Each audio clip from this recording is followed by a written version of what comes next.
hari Umar juga sudah bertanya-tanya tentang masalah ini. Bukan kita saja, bukan sekarang saja. 15 abad yang lalu Umar sudah merasa resah dan gelisah tentang realita yang beliau lihat. Fa'arsala ila Ibnu Abbas. Coba lihat, Umar tidak dapat menemukan jawaban yang pasti. Sehingga beliau mengutus seseorang untuk membawa Ibnu Abbas.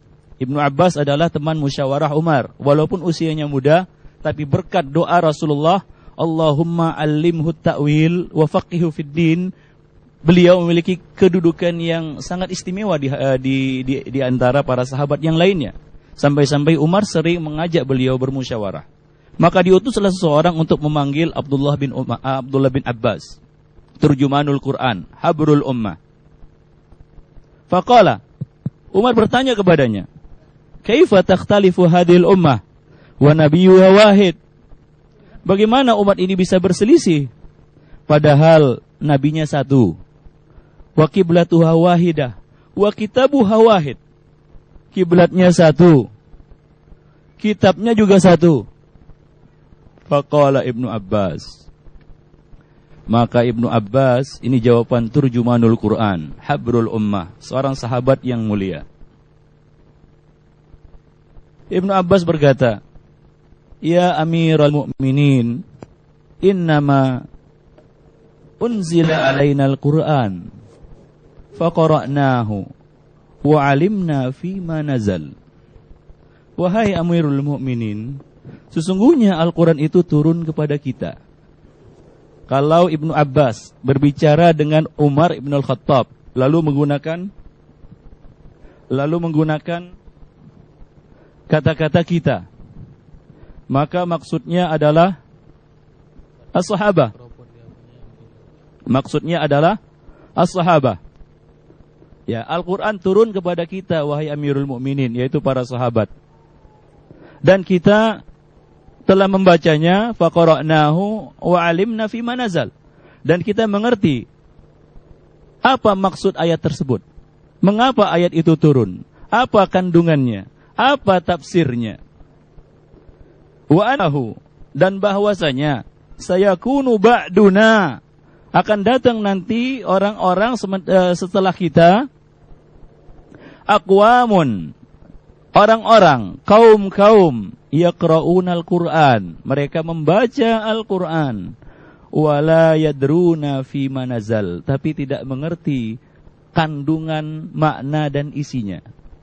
Tidak mengerti, tidak tahu apa maksud ayat tersebut.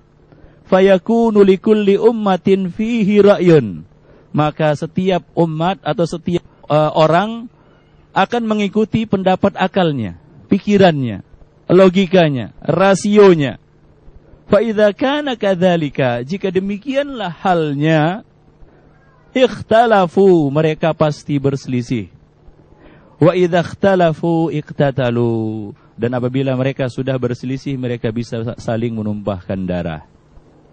Coba lihat jawaban Abdullah bin Abbas radhiyallahu taala anhuma, ya, tentang pertanyaan Umar, mengapa umat ini berselisih padahal nabinya satu, kiblatnya satu, kitab sucinya satu, ya, Rabb yang mereka sembah juga satu. Beliau mengatakan, apabila kaum muslimin tidak mengembalikan paham mereka di dalam memahami Al-Quran dan As-Sunnah kepada paham generasi terbaik umat ini, yaitu as-sahabah, mereka merupakan generasi terdahulu, pendahulu kita yang baik, maka umat ini akan berselisih. Saya kira tidak ada kelompok apapun di dalam tubuh umat Islam yang tidak menyuarakan Al-Quran tangan kanan, hadis tangan kiri.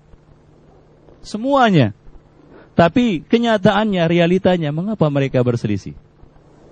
Jawabannya adalah mereka tidak mengembalikan, ya, paham Al-Quran dan As-Sunnah itu kepada paham as-sahabah radhiyallahu ta'ala anhum jami'an.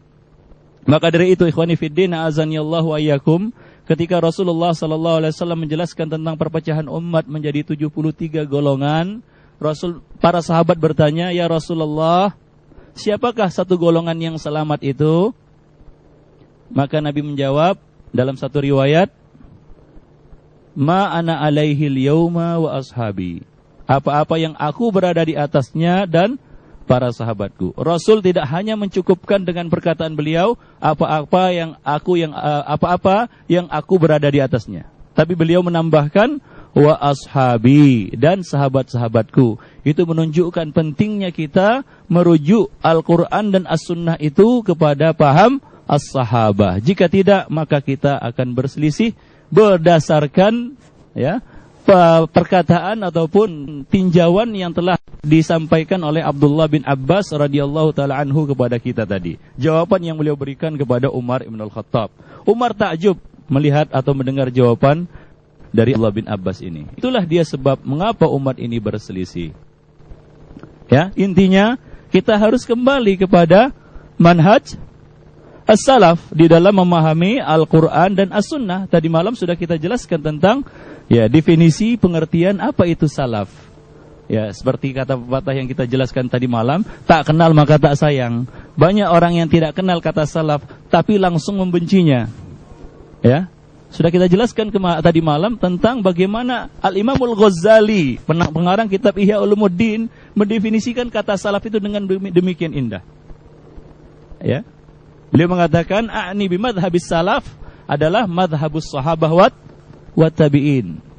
Yang aku maksud dari madhab ataupun manhaj salaf adalah madhab atau manhaj sahabat dan at-tabi'in radhiyallahu taala anhum jami'an. Itu yang pertama, ikhwani fiddin azanillahu wa iyyakum jami'an. Yang kedua, mengapa harus manhaj salaf? Ya, mengapa harus manhaj salaf? Sesuai dengan tema yang ditulis di selebaran, ya, ada satu buku yang menjadi tema juga pada pertemuan kita pada hari ini. Mengapa kita memilih manhaj salaf? Mengapa Anda memilih manhaj salaf? Kalau pertanyaan ini ditujukan kepada kita orang-orang awam, kurang seru. Seru atau tidak? Kurang seru ya. Kepada kita seperti ini kurang seru. Tapi bagaimana kalau pertanyaan ini kita tujukan kepada Abul Hasan al-Asy'ari? Abul Hasan al-Asy'ari, ya, banyak orang-orang terutama di Indonesia ataupun di Malaysia ataupun di Singapura yang menisbatkan diri kepada Abul Hasan al-Asy'ari. Siapa Abul Hasan al-Asy'ari? Beliau adalah Ali bin Ismail bin Ishaq bin Salim bin Ismail bin Abdullah bin Musa bin Abi Bardah. Abul Hasan al-Asy'ari. Abul Hasan al-Asy'ari yang wafat pada tahun 324 Hijriah. Beliau adalah seorang imam. Beliau adalah seorang imam yang terkenal. Banyak kaum muslimin yang menisbatkan diri kepada beliau. Kita ingin tahu bagaimana Abul Hasan al-Asy'ari ini memilih manhaj salaf. Ya, Abul Hasan al-Asy'ari memilih manhaj salaf. Dikatakan oleh Abu Bakar Ismail bin Abi Muhammad bin Ishaq al-Azdi,